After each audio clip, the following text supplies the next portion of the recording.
new. If you're returning, welcome back. Have you heard of FHA loans? Well, in today's video, I will be going over FHA loans, what are the pros and cons, as well as the requirements, and what makes it such an appealing first-time home buyer mortgage. Hi there, welcome back to my channel. I'm Lucy, and in today's video I will be going over the details of the FHA loan. So make sure you stay tuned until the end of the video. My goal in this video is to make sure that I equipped you to know exactly whether or not the FHA loan program is right for you. If you enjoy the video, don't forget to give it a thumbs up. And if you enjoy these type of videos and found value, make sure you subscribe to my channel and turn on that notification bell. It really helps with the algorithm and supports our channel. So what is the FHA loan? Well, the FHA loan was created by the government to help buyers get into their first home.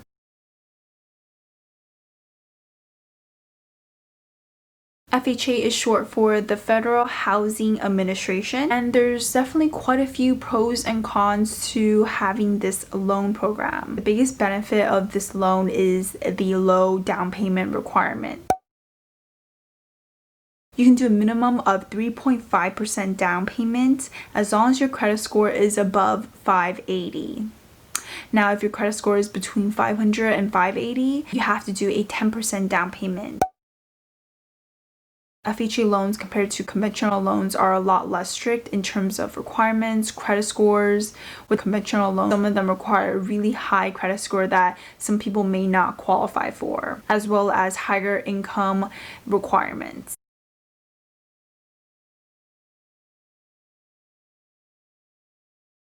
So with conventional loans, they have a lower debt to income requirements, and that is pretty much your monthly debt payments divided by your monthly income, which gives you your debt to income ratio. Conventional loans have a lower debt to income ratio, which means that you carry less debt.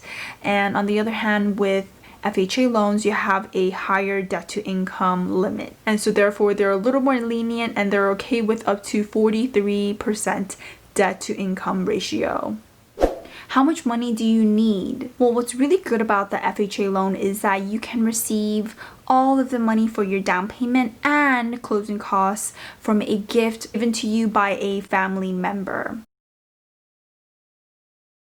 These obviously need to be properly documented to show that it's an actual gift, but the full amount can be given to you as a gift.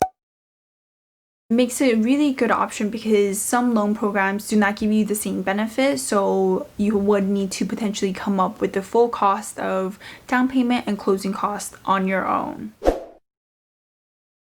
FHA also has certain limits to how much your properties can cost depending on which neighborhoods you are in. In areas that are considered low cost areas, the single property homes loan limit is $356,362. A single family home in a high cost area is $822,375.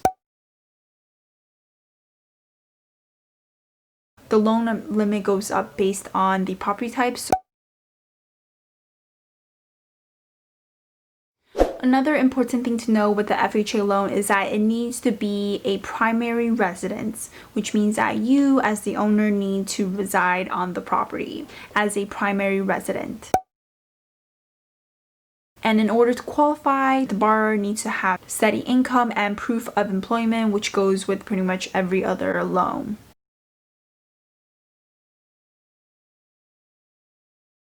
Now, the biggest downside for FHA loan is the mortgage insurance. FHA loans are offered by most lenders and backed up and insured by the government, which means that if the borrower is unable to pay for the loan, the lender can have a foreclosure on the property.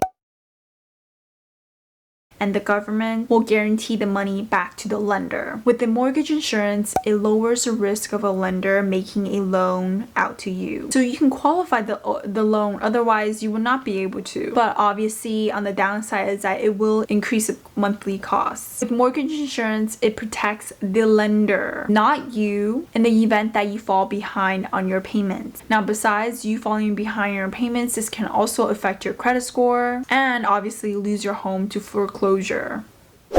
There's pretty much two parts to the mortgage insurance with a FHA loan. The first part is the upfront mortgage insurance premium, which is 1.75% of the loan amount. This is paid when you initially originate the loan. The second is the monthly mortgage insurance premiums, which needs to be paid out for the life of the loan. So that's a lot of money if you have 30-year fixed mortgage. The only way to work around this is if you have a minimum of 10% down payment, you can avoid the mortgage insurance after paying the loan for 11 years. So if you pay more than 10% in down payment, the mortgage insurance will drop off after 11 years. Now, what's great about the FHA loan is that since it is backed up by the government, you can get the best interest rates. And usually this is important to remember because of the fact that you are taking on the mortgage insurance, you want to make sure your rates are low enough so that it can kind of offset the other. And because of the mortgage insurance and that it's being insured by the government, lenders take less risk and can give you more by offering a lower interest rate. It's always a good idea to shop around, look at different loan programs and see which one will give you the most value. And there's really no harm in shopping around. It may take a little bit more time to request a different loan program, but you want to make sure you are getting the best value.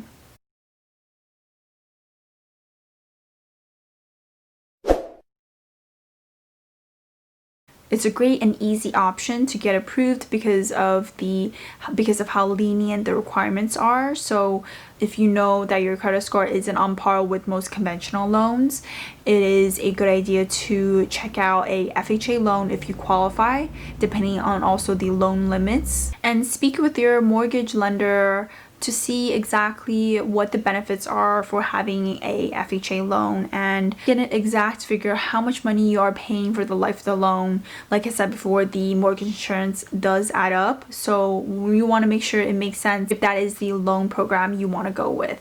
FHA loan.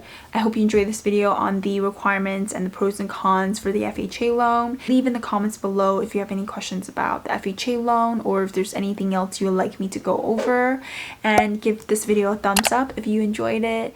Be sure you subscribe to my channel and turn on that notification bell if you want to learn more about personal finance and investing.